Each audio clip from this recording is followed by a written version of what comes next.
When I was trying to decide which games from the Learning How to Age program that I wanted to include in the Intergenerational program, the mirror exercise begins with a common goal: co-create a mirror and its reflection. Now, as participants adjust to each other's strategies and responses, a reciprocal adaptation loop emerges, setting up the conditions for collaborative action.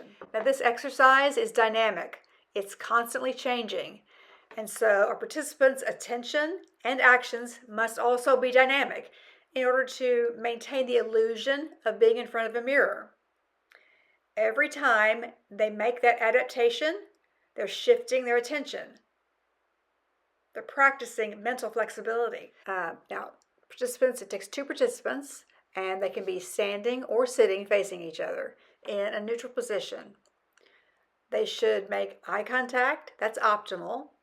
If that's uncomfortable at first, they can choose to look at their partner's forehead as a focal point. Now, the pair will determine who is the leader and who will be the reflection.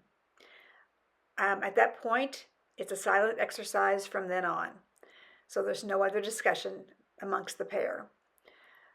When the game is signaled to begin, the leader begins to move and the reflection mimics that move. Now, the pair's objective is to create an accurate depiction of a mirror image. If they have a difficult time doing that, and a lot of people do, people are usually very self-conscious about it at first. They're completely focused on themselves, what they look like, what are they going to do. They're letting their mind just run away with them. Pause the game. Ask the pair to refocus their attention onto the objective. Outside of themselves, what are they trying to create? And it is to create that image of a mirror reflection. Start the game again with that narrowed focus. You should see an immediate improvement. When you do, pause again. Confirm what a difference it makes for them to be externally focused on an objective versus internally focused on themselves. And then encourage a discussion amongst the pair of the differences they felt when they were doing it the first time and the second time. As each participant focuses on the objective, shared tactics will begin to emerge. You'll notice these shared tactics weren't anything that they had to verbally discuss amongst themselves. They just occurred because they were both working toward the same goal. Now, switch roles and repeat. The lessons they just learned should be evident more this time. And so you can turn this into a more traditional game with you, the facilitator, as the opponent.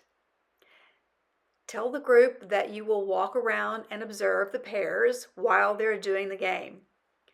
If you can tell who the leader is, you'll place your hand on their shoulder. If you're correct, then the pair can have a seat. If not, then they should just continue the game uninterrupted.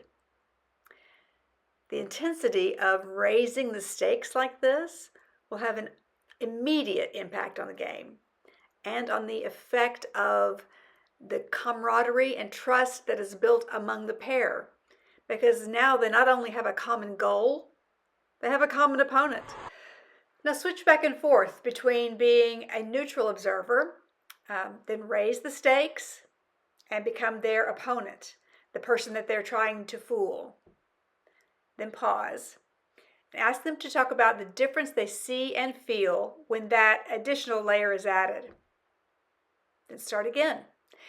Side coach them by offering suggestions and ideas. Now, for a detailed lesson on side coaching, watch lesson number 59, Side Coaching, a Tool to Increase Mental Flexibility.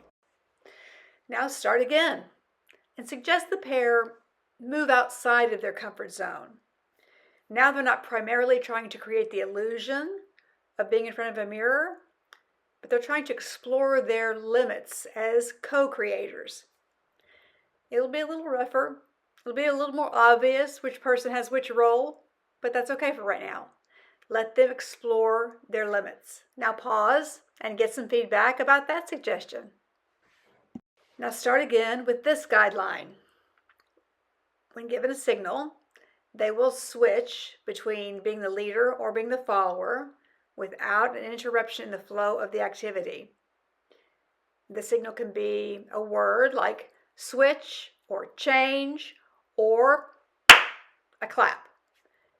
When they get the signal, they make the switch, but there's no interruption in the flow.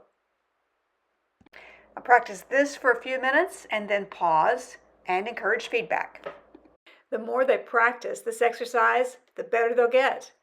And they'll improve by having their own concrete experience. For instance, as they're exploring their limits, they're understanding the importance of maintaining nonverbal connection. Often, that happens through eye contact. A choice that, when imposed by the facilitator, seemed awkward, but because the pair chooses it and comes to it naturally out of their own experience, seems obvious. Or when they're switching roles back and forth, they realize the more fluid and connected their movements are, the easier it is to create that illusion. So, the mirror exercise. Common goals? Check. Collaborative action? Check. Concrete experiences? Check.